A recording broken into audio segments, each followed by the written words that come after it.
And we continue our team coverage of Hurricane Sandy with Lori Simmons. She's in Hampton, in an area that is certainly no stranger to flooding. Lori. Yeah, Barbara, we're actually on Grandview Island, and behind me is the Chesapeake Bay, if you can believe it. It really looks worse than the Atlantic Ocean looks. The waves have been coming in so much stronger over the past hour as high tide starts to come in, and that's the concern, is this water is going to come back over here. This morning's high tide pretty much cut off Grandview Island from the rest of the Beach Road area, and they're expecting it to do the same tonight, if not worse. Earlier this morning, several areas of Hampton around the coast flooded in. We're talking about the Wythe area, downtown around Hampton River area, over in Riverdale, and over by Fort Monroe. So the worries over that high tide tonight continue into tomorrow morning's high tide. That's really the concern, is how much worse it's going to be, because some of the roads were already flooded this morning. In terms of wind speed, it's really not too bad. At Langley Air Force Base, they've recorded wind speeds anywhere from 18 miles per hour to 31 miles per hour. But again, the wind's not the concern. It's the rain and the tidal flooding. Take a look at what we saw today.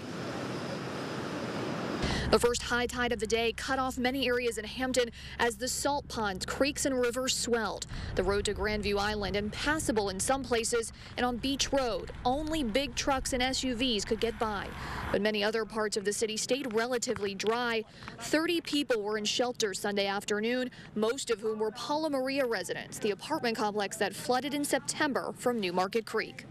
But they got us out early. Yeah. So I'm glad that we came out, because the storm is going to get worse later tonight.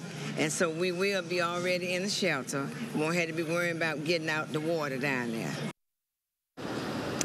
Yeah, and those residents from Paula Maria, and City Line are not really having issues yet. We went to the complex earlier today, and the water from New Market Creek has not risen, so it's looking really good. But again, they were evacuated out of there as a precaution. And some of the same neighborhoods from September are actually looking really good. The Big Bethel area had huge problems in September when we saw that flooding, and today it looked really good again. It's just the coastal areas, at least for now. But again, high tide is going to be coming several more times through the storm, and that's what residents are concerned about: how many roads will be closed tonight and tomorrow morning, and how high the water will get.